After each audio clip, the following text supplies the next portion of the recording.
თითქმის 2 საათიანი წვეტის შემდეგ თბილისის საერთაშორისო აეროპორტმა განაახლა მუშაობა, მგზავრებს მისცეს შენობაში შესვლის საშუალება და ავიამიმოსვლა კვლავ შეუფერხებლად მიმდინარეობს. როგორც 28 თებერვალს 21 საათზე გახდა ცნობილი თბილისის საერთაშორისო აეროპორტში გამოცხადდა ევაკუაცია.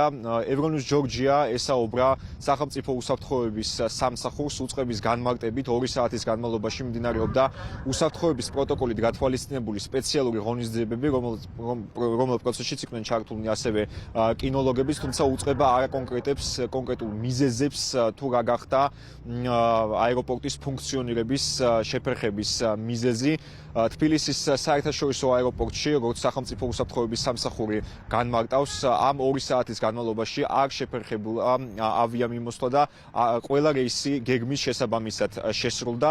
როგორც მგზავრებმა განაცხადეს ევრონიუს ჯორჯიასთან საუბრისას, მათ ხმოვანი შეტყობინებით აცნობის ევაკუაციის შესახებ, მოგვიანებით კი შინაგან საქმეთა სამინისტროს წარმომადგენლებმა, როგორც აეროპორტის თანამშრომლებს, ასევე იქ მყოფ მოქალაქეებსა და მგზავრებს დაატოვებინეს შენობა უსაფრთხოების მიზნით და დამატებითი დეტალები მათთვის არ განუმარტავთ. ასევე მოქალაქეებს არ ქონდათ დამატებითი ცნობა თუ რა ხდებოდა აეროპორტის ტერიტორიაზე. თავდაპირველად მოქალაქეებისთვის ჩამოსვლის ტერმინალი გაიხსნა, მოგვიანებით კი მგზავრებისთვის უკვე გამგზავრების ტერმინალის ფუნქციონირებაც განახლდა და ამ წუთებში უკვე შეუფერხებლად მიმდინარეობს თბილისის საერთაშორისო აეროპორტში ყველა დაგეგმილ რეისზე მოქალაქეთა რეგისტრაციის პროცესი. ადგილზე უსაფრთხოების მიზნით კვლავ რჩებიან შინაგან საქმეთა სამინისტროს თანამშრომლები, მათ შორის საპატრულო პოლიციის ეკიპაჟები.